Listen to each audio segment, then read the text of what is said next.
tuning in. This is optibotimus with another video review. And I know I haven't done one of these in a while, but today we're going to be taking a look at the new Ghostbusters Epic Creations Neutrino wand. And as you can see, it comes in a very large box. It's probably about, I don't know, maybe 2.5 feet in length. Pretty long, but it's the standard white mailer, and when you get that opened up, well, then you're left with another large box. And much like all the other the prop replicas is what they really are. They're calling them Epic Creations so they don't get yelled at for having inaccurate props. That's the bottom line. After the debacle with the hoverboard, they've stopped calling things prop replicas. So here you have the crate looking thing, and it's really very cool. I really do like it. You got this really cool warning, and it says, "Warning, do not cross the streams unless there's a 100-foot marshmallow man threatening to destroy your city. Cannot be used as a neutrino wand, particle thrower, neutrino wand,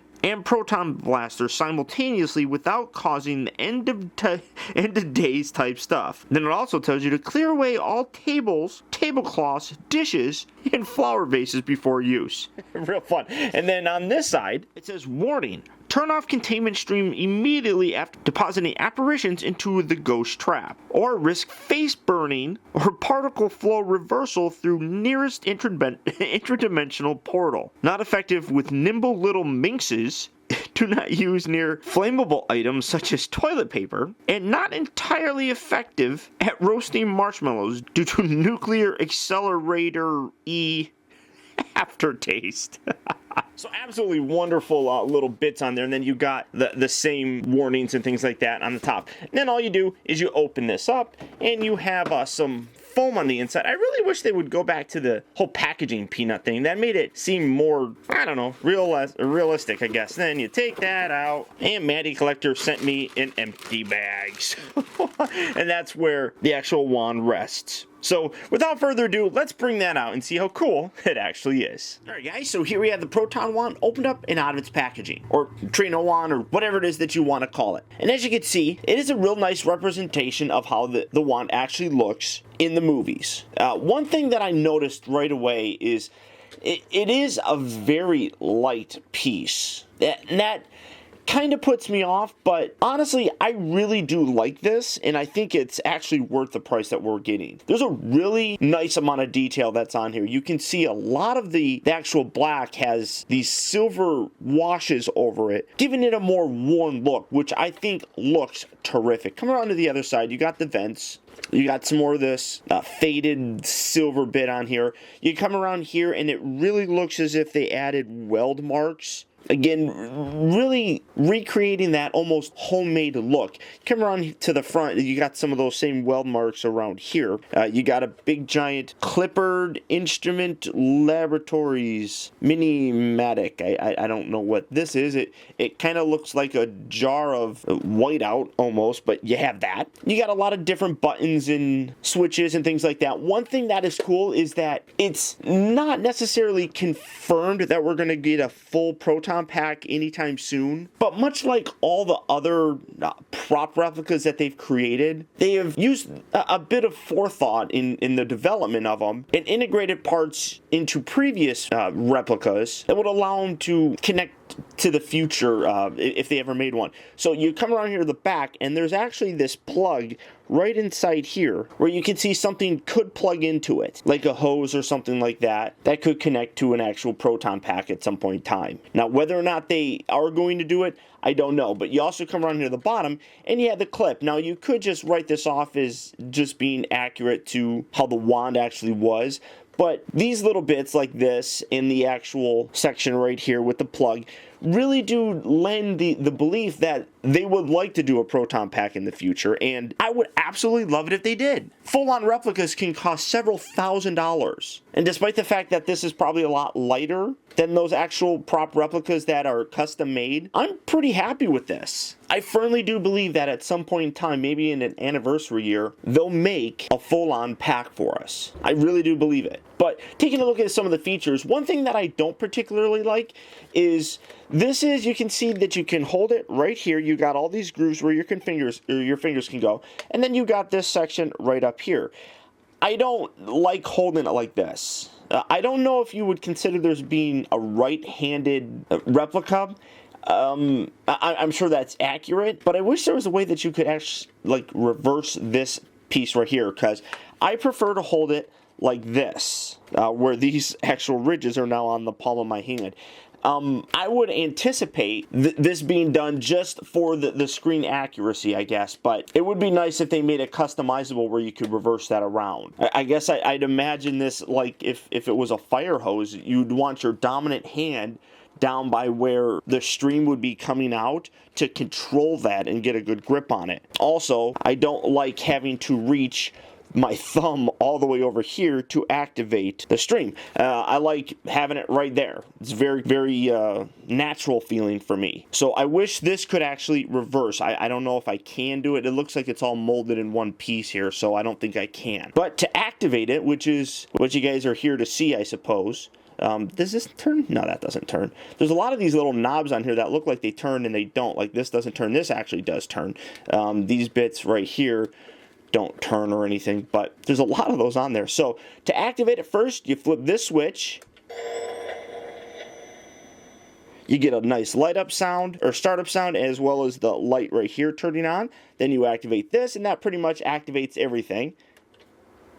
You get this read up, which actually I'm going to reduce that. You can see that this knob right here actually has two different settings. You got this setting here, and then you switch it, and it intensifies. We'll get to that in a little second, or in a little bit. That lights up, and that lights up. Then you activate it. And in doing so, it turns this vent on, as well as this light now starts blinking. You could turn that off. And you get the power down setting. But again, flipping it, that goes, that starts blinking. Then you, in order to actually, right now, as you can see, doesn't do anything. You can push the button to get it to actually fire, doesn't do anything. You get this light blinking, but that's about it. You actually have to extend the nozzle. What you have to do for that is lift this switch, and you'll see this section actually extend outward. Just like so. Then you can push the trigger button and you get this going on.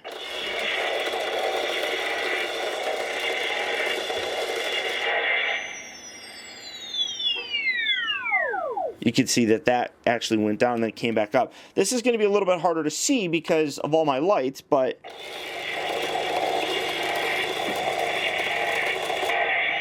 very cool lighting effect. And coming around here, I'm actually going to blast it right at the camera so you can see what's going on. I mean, I love it. Wonderful sounds. It actually vibrates. It almost vibrates a little bit too much. But that is just terrific. Now, as I mentioned, there are basically two different settings here. You got the lower normal setting. When you take this switch up here, rotate it, you increase the intensity, and the lights actually change here. And you can hear it gets a lot louder, and the vibrations actually pick up. So again, I don't know how well you'll be able to see this, but there's more of an orange that's actually in there now. And you can see it's a lot more blinky. Come around here, do it again. Yeah, you can see a lot more orange in it. Hopefully you guys can actually hear me over the blasting of it. Then if you want to, lower it down, and you can see less orange in there again, hopefully. But, I mean, really very fun. Now, one other cool aspect is right along here on this side, you can kind of make it out there or there. There are sensors. This is actually designed to interact with a second proton wand if you had it. If you bring them into proximity with each other, replicating how it would look if you're about to cross the streams, it gives you a different sort of lights and sounds. Unfortunately, I don't have a second one, so I can't show you that, but that is something that's there. And I think it's a wonderful inclusion in terms of the playability for this. Powering it down, you want to just basically go in reverse. Take this little green lever right here, lift this up, you retract the nozzle, flip this switch down, turns off. I'm going to just lower that, boom, and boom. everything's all turned off. Now, you can have it like that,